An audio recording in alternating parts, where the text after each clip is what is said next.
Hi, I'm Heather Slusser, the Marathon County Extension Agriculture Educator.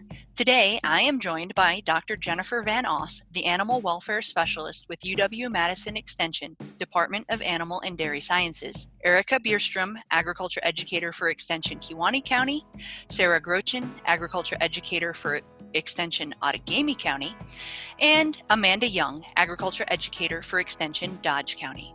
Today, they are going to speak with us about the fact sheet that they co-authored entitled Animal Handling During Heat Stress.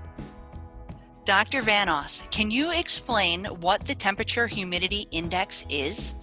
Both air temperature and relative humidity are two of the important environmental factors that affect a cow's ability to thermoregulate. So the temperature humidity index, or THI, represents those environmental conditions that increase the risk of cows experiencing heat stress.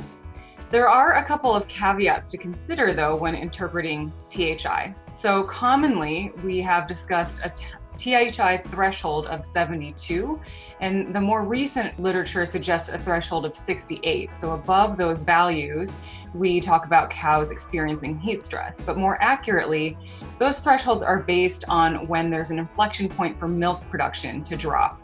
And that doesn't take into account the fact that cows can experience negative animal welfare consequences and feel discomfort even at lower levels of THI.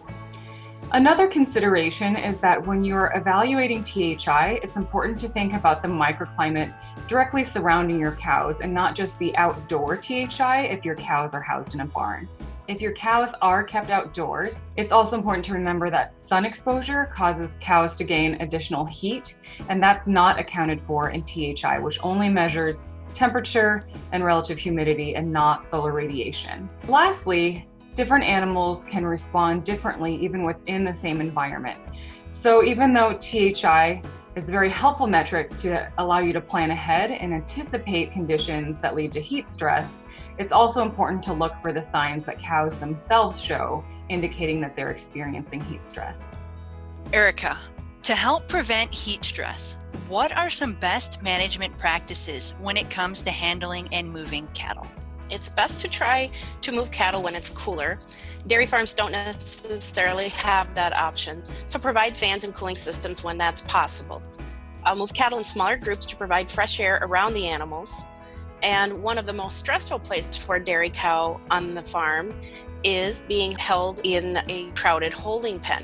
A single cow produces the heat of a small space heater. So when you think about that, you multiply it by how many cows are in that holding pen, and it can get extremely hot in there. Reduce the number of cows in a holding pen if you can during extreme heat. And as always, calm and quiet handling is the best management practice when moving cattle regardless of temperature. Sarah, what are some signs of heat stress we should be looking for when handling our cattle? One sign that is clear and definite is panting. When a cow pants, she will have her mouth wide open, she will have her tongue hanging out, and she may have drooling as well. Panting occurs when their respiration is 100 breaths per minute or more. If you wait until you see a sign of panting, your production and the effect on the cow will be already quite extreme. So that isn't the first sign that you want to see.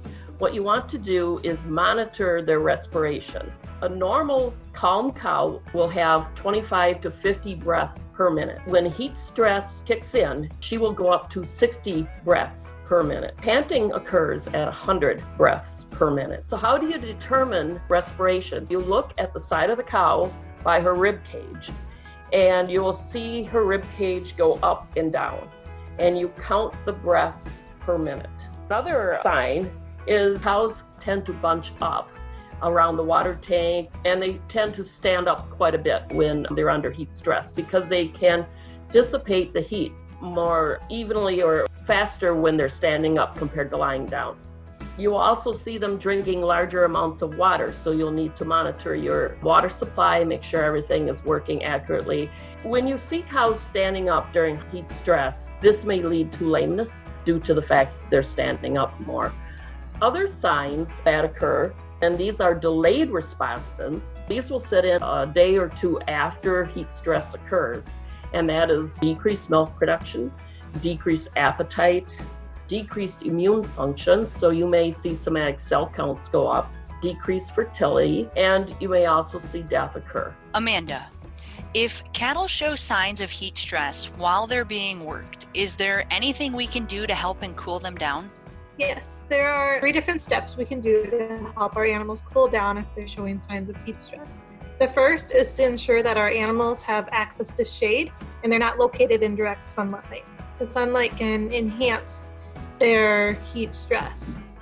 Secondly, we want to soak them directly with water, for example, by using a hose. We want to apply approximately 1 gallon of water along their backs, allowing some of that water to drip down their sides, so the cows can cool through a combination of evaporation and fluid convection. And then finally, we want to add some wind.